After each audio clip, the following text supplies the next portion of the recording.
what's up, everybody? Welcome in, guys. This is a good show we have for you today. You guys know me. I'm Dan French, and this is Wealthy Tment. I have a great topic and article I want to bring up, and a lot of news right now about Kamala Harris taking over the Democratic Party race, or at least she's the front runner for the Democratic Party. And guys, this is not a political show, but it is interesting to see how things work behind the scenes. And I'm going to give you my opinion on what's going to happen with the landscape of the economy, and also just kind of give you an idea about where we're at today. And this article that came out, again, Trump probably knew that Biden wasn't in a position to hold another presidency going the next 4 years after this election. So we all knew that there was something going on with the Democratic Party. And so what he ended up doing is trying to block Kamala Harris. Now, Kamala Harris is the vice president now. Joe Biden, I mean, a lot of times, man, when you see this guy talk, he can't even keep two words together. Sometimes he doesn't even know what he's talking about. And it takes a lot for my parents to really come out and say, I don't know, man, this guy just doesn't seem like he's there. They always try to give the benefit of the doubt. They're old school. They don't try to, put down anybody or anything like that.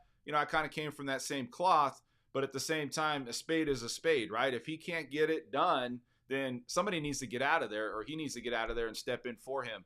And so we all know that after that presidency debate, he was not going to win. I mean, people, it was crazy. I mean, I was like, is this even happening, right? The presidency in the last few years, I'm going to say most of my lifetime, has been like a soap opera. When I was younger, my aunt, my mom, they used to stay home sometimes and watch Days of Our Lives and some of these soap operas. I think that's kind of what presidency is now. It's like you look at what's going on out there and with how they operate, and it all just, again, maybe this is always how it has been, but I feel that it's gotten to another level. You have social media. Everything is under a microscope. There was something that came out recently on the last presidential address from Biden that they were actually taking his lips and changing how his words were coming out. Like they were using, I'm sure, some type of, I don't know, video editing or artificial intelligence, whatever it is, to try to help with his speech problems. And so that right now is out there too, where people think that wasn't really like he had to have some type of editing because some of the words were just not matching what was coming out of his mouth or the way it should come out. So there's a lot of information out there. And I want to get into this article. Okay, this article, you look at this. Okay, the Trump campaign files FEC complaint trying to block Biden funds transferring to Kamala Harris. Now, why is that significant? Well, I think when you look at today's presidency and how people vote, let's not kid ourselves. It's not the best person for the job. What it is it's people that are going to help whatever agenda, corporation, deep pockets, investors, people out there that have money, that if they put a little bit of money, they're going to sway that campaign. And also, guess what? If something happens to their business or their investment, they're going to knock on whoever president's door that is and say, hey, you remember when I helped you out? You need to help me out. Oh, you don't want to pass this? Maybe that some corporation or business has an unfair advantage, wants to put out a product and eliminate all of the competition. Don't think that doesn't happen. So right now we look at the Trump campaign. Tuesday filed a complaint with the Federal Election Commission arguing money raised for President Joe Biden's re-election bid cannot be transferred to Vice President Kamala Harris. Now, Kamala Harris is seeking to perpetrate $91.5 million heist of Joe Biden's leftover campaign cash, which is basically all of it. I think the whole total campaign was $95 million. But you got to think, why do people need this much money? It's just social media. People are influenced very easily today. They cannot, they look at things on their phone, on TV, all the time. And they jump to conclusions. They jump to react. And so when you have that type of society that we live in now, I think it's important. You're a glorified marketer, really, if you're a president, because if you look at the last presidents, what president has ever led in any type of field other than popularity? I mean, if you think about it, a lot of these presidents are coming out of places we don't even know they were. Who are they? If you're in the political space, you might know who they are. But if you're not in the political space, you're not going to know a lot of these people. I didn't even know. There's nothing against anybody. I didn't know who Barack Obama was until he started running for president. Same thing with Kamala Harris. I mean, you heard a few things, but it's nothing like they're in the news all the time. It's hard because President Trump, he's been in the news quite a bit, right? He's had TV shows.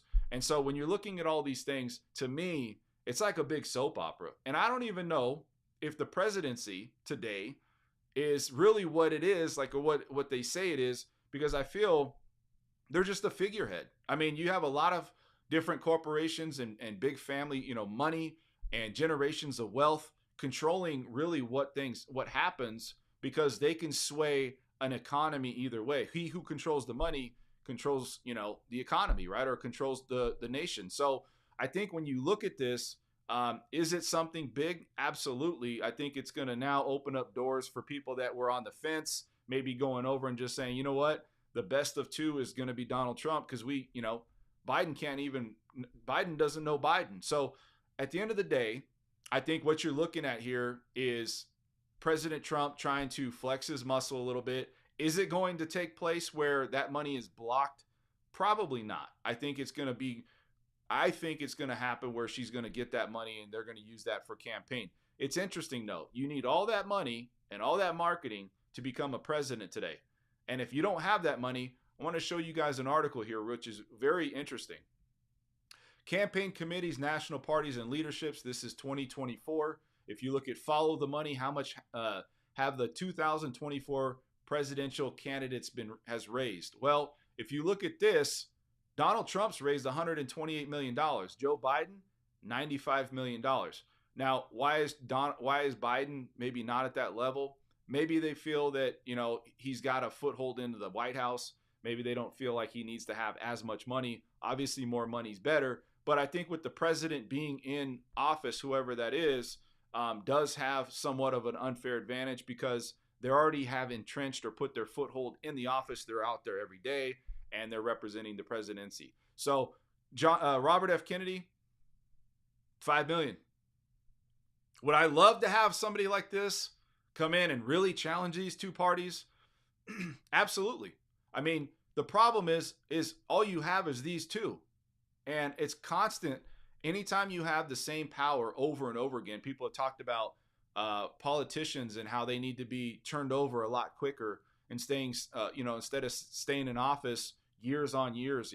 I think that I would hope that they have a third or fourth party come in and actually give these two these parties, campaign parties, really a run for their money, because these national parties, it always comes down to Republican, Democrat.